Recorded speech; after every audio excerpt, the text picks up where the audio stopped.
இடியம் academy UGC net தேர்வாளர்களுக்கு வணக்கம். நம்மளோட YouTube foundation classes எல்லாம் கம்ப்ளீட் பண்ணிட்டு கிராஷ் கோர்ஸ் ஸ்டார்ட் ஆகி நல்லா போய்கிட்டு இருக்கு. ஸ்டூடெண்ட்ஸ் சேர்ந்து நல்லா ப்ரிப்பேர் பண்ணிக்கிட்டு இருக்காங்க. இங்கே யூடியூப் சீரியஸில் ஒவ்வொரு யூனிட் பற்றியுமே சில செய்திகளை பார்த்துக்கிட்டு வரோம். அது மட்டும் இல்லாமல் எப்படியெல்லாம் வினாக்கள் கடந்த காலங்களில் கேட்டிருக்காங்க, இப்போ எப்படியெல்லாம் கேட்கறதுக்கு வாய்ப்பு இருக்குது, அதை பற்றி தான் தெளிவாக பார்த்துக்கிட்டு இருக்கோம். அந்த வகையில் இன்னைக்கு 10வது யூனிட்டான தமிழும் பிற துறைகளும் இந்த யூனிட் பற்றி தான் நம்ம பார்க்க போகிறோம். இதில் எப்படி வினாக்கள் கேட்டிருக்காங்க அப்படிங்கிறதான் பார்க்க போகிறோம்.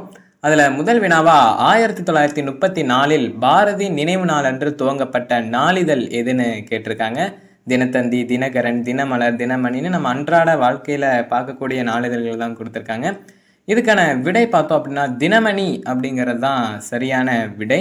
அதுக்கான விளக்கத்தை பார்த்துருவோம். 1934ஆம் ஆண்டு செப்டம்பர் 11ஆம் நாள், அதாவது மகாகவி பாரதியாரோட நினைவு நாள் அப்போ டி.எஸ். சொக்கலிங்கம் அவர்கள் தான், இது முக்கியமான ஒரு குறிப்பு, டி.எஸ். சொக்கலிங்கம் அவர்களை ஆசிரியராக கொண்டு தினமணி நாளிதழ் தொடங்கப்பட்டிருக்கு. இது இந்திய விடுதலை போராட்ட காலத்தில் மிக மிக மிக ஒரு முக்கிய பங்காற்றிய ஒரு நாளிதழாக பார்க்கப்படுது. அதற்கப்புறம் தான் தினமலராகட்டும், தினகரன் ஆகட்டும், தினத்தந்தி ஆகட்டும், இதெல்லாம் அதுக்கப்புறம் தான் வந்துச்சு. தினத்தந்தி சி.பா. ஆதித்தனார் அவர்களுடைய நாளிதழ். அடுத்து பார்த்தோம் அப்படின்னா தமிழில் முதல் பேசும் திரைப்படம் எது அப்படின்னு கேட்டிருக்காங்க. இதெல்லாமே நெட்டில் கேட்கப்பட்ட வினாக்கள் தான்.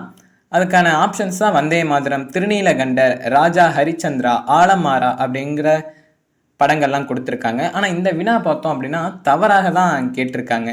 அதாவது பார்த்தோம் அப்படின்னா தமிழில் முதல் பேசும் திரைப்படம் எது அப்படின்னா காளிதாஸ் தான். அதுக்கான விளக்கத்தை நம்ம பார்த்துருவோம். ஆனால் அந்த காளிதாஸ் அப்படிங்கிறது ஆப்ஷன்ஸில் இல்லை. இந்தியாவில் வெளியான முதல் திரைப்படம் எது அப்படின்னு கேட்டிருந்தாங்கன்னா வேணால் ஆலமாரா நம்ம செலக்ட் பண்ணியிருக்கலாம். ஆனால் இங்கே கேட்டிருக்கிறது தமிழ். நம்ம விளக்கத்தில் ஒரு ரவுண்டு பார்த்துட்டு வந்துடுவோம். ஆலமாரா இந்தியாவின் முதல் பேசும் படம். இந்தியாவின் முதல் பேசும் படம் தான் ஆலமாரா. இது இந்தியில் வெளிவந்தது. ராஜா ஹரிச்சந்திரா இந்தியாவின் முதல் மௌனப்படம். முதல் மௌனப்படம் ராஜா ஹரிச்சந்திரா. முதல் பேசும் படம் ஆலம் ஆரா. 1931 அக்டோபர் 31 முழுநீள தமிழ் படமான காளிதாஸ் வெளிவந்திருக்கு. அதனை H.M. ரெட்டி அப்படிங்கிறவர் இயக்கியிருக்காரு. தமிழில் வெளிவந்த முதல் பேசும் படம் எது அப்படின்னா காளிதாஸ் தான். ஆனால் காளிதாஸ் அப்படிங்கிறது ஆப்ஷனில் இல்லை. அதனால் வினா தவறாக கேட்டிருக்காங்க. இதே இந்தியாவில் வெளிவந்த முதல் பேசும் படம் எது அப்படின்னு கேட்டிருந்தாங்க அப்படின்னா ஆலமாரா அப்படிங்கிறது சரியான விடையாக இருக்கும். தமிழை முதலில் இணையத்தில் ஏற்று வைத்தவர் யார் அப்படின்னு கேட்டிருக்காங்க. அதுக்கப்புறம் இணையத்தமிழ் பங்களிப்பாளர்களான நா. கோவிந்தசாமி, துரைமணிகண்டன், முத்து நெடுமாறன், கல்யாண சுந்தரம், இவங்களை பற்றிலாம் கொடுத்துருக்காங்க. இதுக்கான விடை என்ன அப்படின்னா நா. கோவிந்தசாமி அவர்கள் தான்.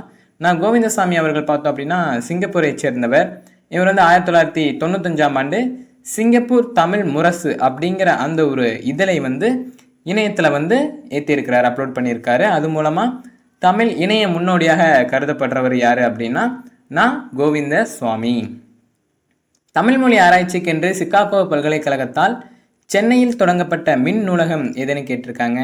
தமிழ் மின்னியல் ஆராய்ச்சி நூலகமா, ரோஜா முத்தையா ஆராய்ச்சி நூலகமா, இணையத்தமிழ் ஆராய்ச்சி நூலகமா, உலக மின்னியல் தமிழ் ஆராய்ச்சி நூலகமா அப்படின்னு கேட்டிருக்காங்க. அதாவது தமிழ் மொழியை ஆராய்ச்சி பண்ணுறதுக்கு சிகாகோ பல்கலைக்கழகத்தால் சென்னையில் தொடங்கப்பட்ட மின் நூலகம் எதுன்னு கேட்டிருக்காங்க. இதுக்கான சரியான விடை என்ன அப்படின்னா ரோஜா முத்தையா ஆராய்ச்சி நூலகம் அப்படிங்கிறது தான் சரியான விடை. இப்போ கூட அந்த ரோஜா முத்தையா ஆராய்ச்சி நூலகத்துக்காக புதிய கட்டடம் இப்போ கட்டிக்கிட்டு இருக்காங்க. இதுக்கான விளக்கத்தை பார்த்துருவோம்.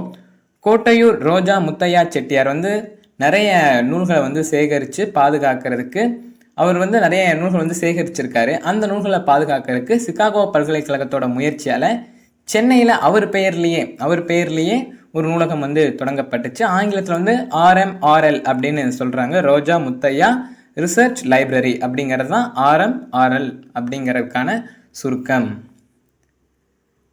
அடுத்து காலாண்டு இதழ்கள் கீழே கொடுத்துருக்காங்க. ஒரு 4 இதழ்கள் கொடுத்துருக்காங்க. அந்த 4 இதழ்களில் எதெல்லாம் காலாண்டு இதழ்கள் அப்படின்னு கேட்டிருக்காங்க. அரிமா நோக்கு, நவீன விருட்சம், செந்தமிழ், இந்தியா டுடே அப்படின்ட்டு 4 இதழ்கள் கொடுத்துருக்காங்க. இதில் பார்த்தோம் அப்படின்னா இந்த அரிமா நோக்கு, நவீன விருட்சம் இதெல்லாம் பார்த்தோம் அப்படின்னா இலக்கியத்தோட ரிலேட்டான காலாண்டு இதழ்கள், இந்த செந்தமிழ் உட்பட. இது இந்தியா டுடே அப்படின்னு பார்த்தோம் அப்படின்னா இது ஒரு வார இதழ். இது ஒரு வார இதழ். இந்தியா டுடே அப்படிங்கிறது ஒரு வார இதழ். தமிழ்லையுமே வெளிவரக்கூடிய ஒரு இதழ். மற்ற 3 இதழ்களுமே இலக்கியம் சார்ந்த காலாண்டு இதழ்கள். அப்போ ABC மட்டும்தான் சரி. இலக்கியம் சார்ந்த வலைப்பூக்கள் எது எதுன்னு கேட்டிருக்காங்க. கருப்பி, சுழியம், வெயில்மலை, சுவடுகள் இதெல்லாம் கொடுத்துருக்காங்க. இதில் பார்த்தோம் அப்படின்னா இந்த கருப்பி, சுழியம், வெயில்மலை இதெல்லாம் பார்த்தோம் அப்படின்னா இலக்கியம் சார்ந்த வலைப்பூக்கள். இது மூணும் தான் இலக்கியம் சார்ந்த வலைப்பூக்கள். இதில் இந்த சுவடுகள் அப்படிங்கிறது என்ன அப்படின்னா சிறுகதைகளாக இருக்கட்டும், கவிதைகளாக இருக்கட்டும், அதையெல்லாம் திறனாய்வு செஞ்சு கட்டுரைகளாக வெளிவரக்கூடிய ஒரு சிற்றிதழ் தான் இந்த சுவடுகள். மற்றதெல்லாமே வலைப்பூ, இந்த சுவடுகள் மட்டும் சிற்றிதழ்கள். அதுவும் இலக்கியம் சார்ந்த கட்டுரைகளை மட்டுமே கொண்டுள்ள ஒரு சிற்றிதழ். மற்றதெல்லாமே வலைப்பூக்கள்.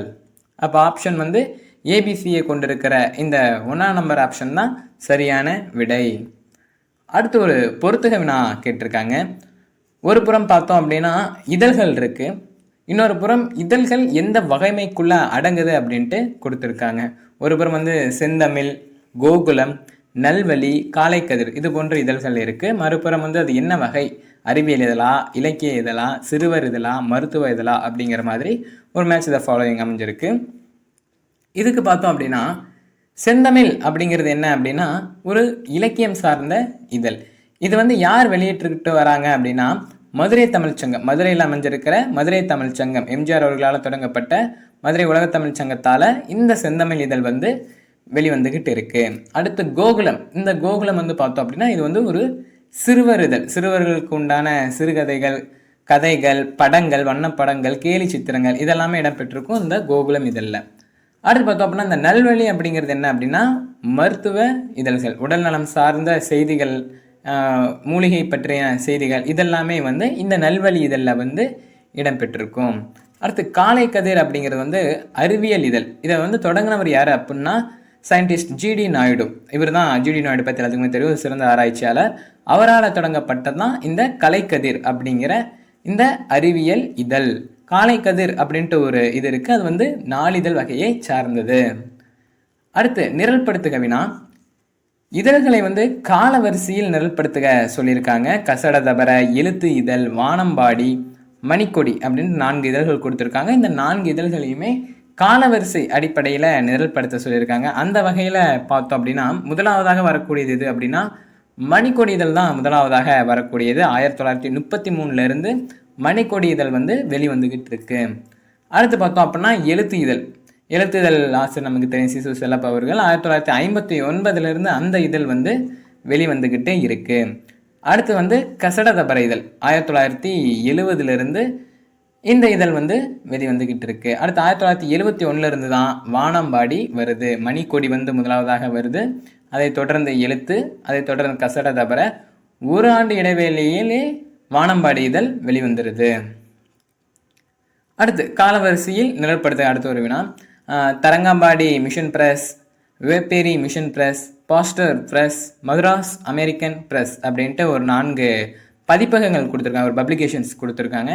இது வந்து எதில் முதல்ல வந்தது அப்படிங்கிற மாதிரி காலவரிசையில் நிரல்படுத்த சொல்லியிருக்காங்க. அந்த வகையில் பார்த்தோம் அப்படின்னா முதலாவதாக வந்தது எது அப்படின்னா தரங்கம்பாடி மிஷன் பிரஸ். அதுதான் 1912 சீகன்பால்க் அவர்களால் தொடங்கப்பட்டது தரங்கம்பாடியில். அடுத்தது பார்த்தோம் அப்படின்னா 1761 வேப்பேரி மிஷன் பிரஸ் அது வந்து தொடங்கப்பட்டுச்சு. அடுத்து பார்த்தோம்னா 19ஆம் நூற்றாண்டோட தொடக்கத்தில் தான் பாஸ்டர் பிரஸ் அது வந்து தொடங்கி செயல்பட்டுக்கிட்டு வந்துச்சு. அடுத்து இறுதியாக 1830களில் மதராஸ் அமெரிக்கன் பிரஸ் அந்த பிரஸ் வந்து தொடங்கப்பட்டு செயல்பாட்டுக்கு வந்துச்சு.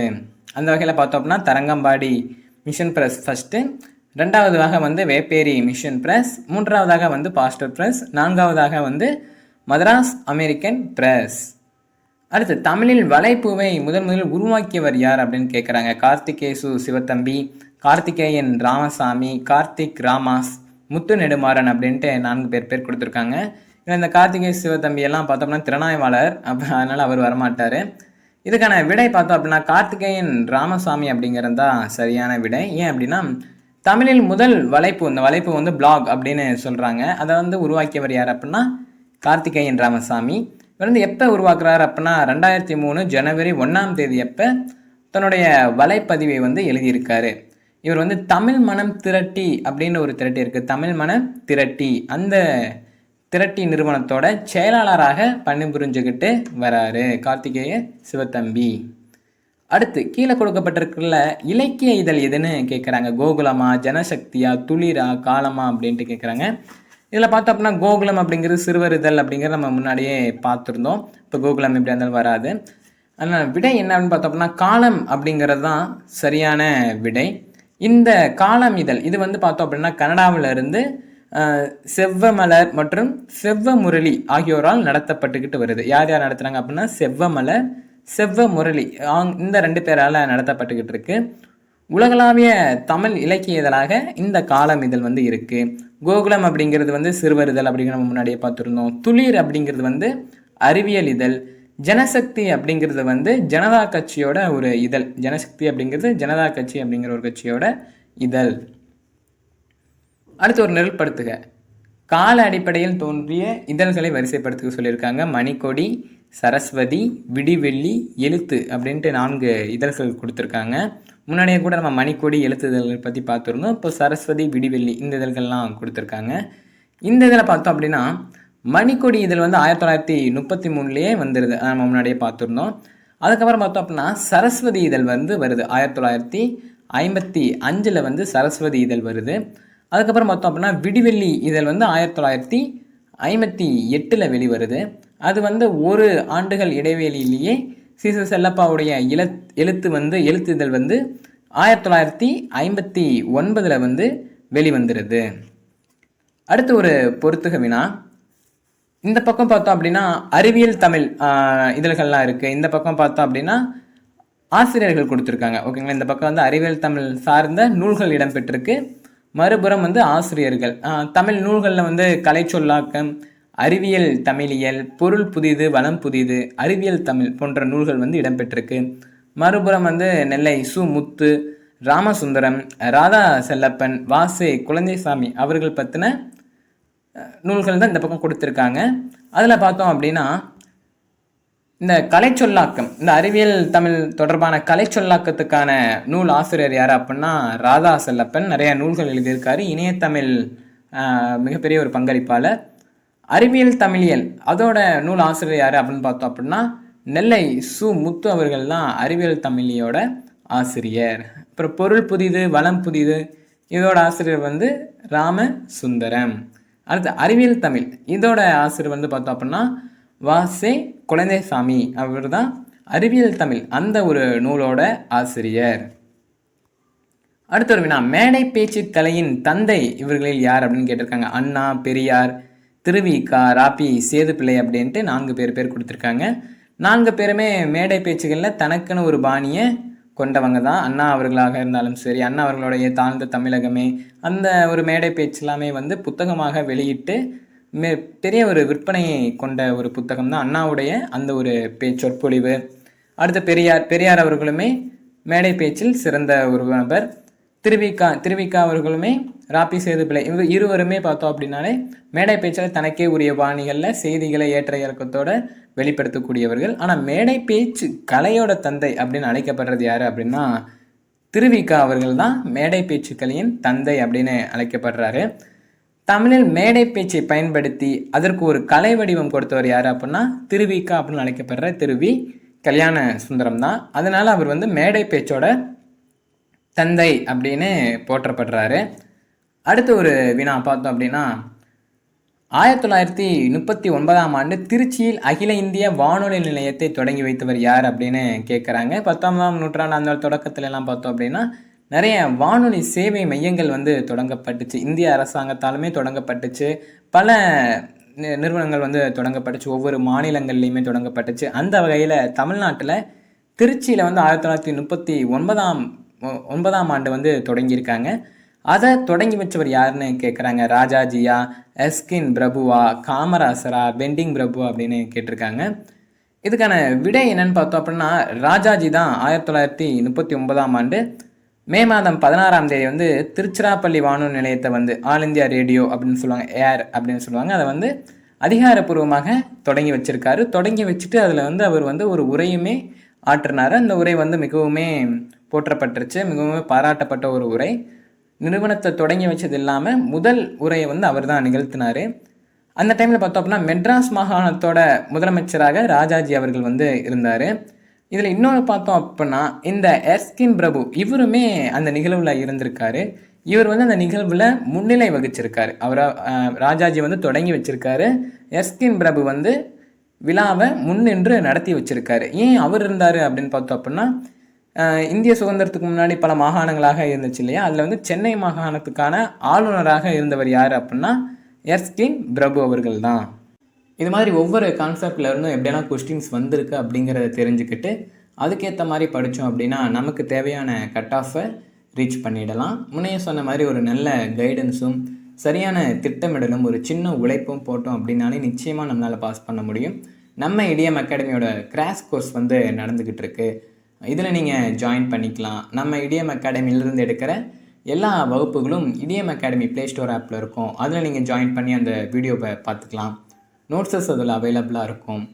பேப்பர் 1 பேப்பர் 2 தமிழுக்கான கிளாஸஸ் நடந்துக்கிட்டு இருக்கு.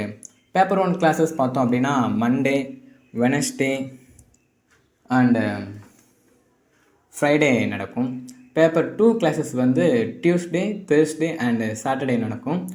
8:30லேருந்து 9:30 வரைக்கும் நைட் நடக்கும்.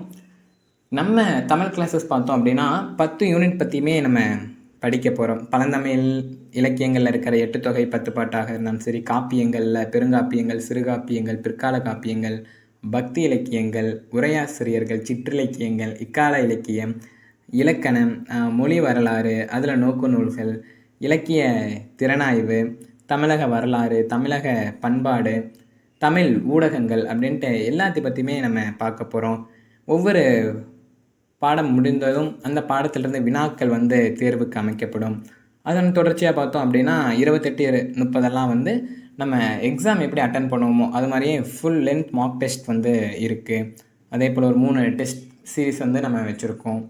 Live class plus record, study materials, test சீரீஸ்னு எல்லா ஃபெசிலிட்டிஸுமே இருக்குது. நிறைய பேர் ஜாயின் பண்ணி படிச்சுக்கிட்டு இருக்காங்க. உங்களுக்கும் வரப்போகிற இந்த ஜூன் எக்ஸாம் பாஸ் பண்ணணும் அப்படிங்கிற அந்த ஒரு ஐடியா இருந்துச்சு அப்படின்னா நீங்களுமே ஜாயின் பண்ணி பாஸ் பண்ணலாம். Thank you so much. All the best.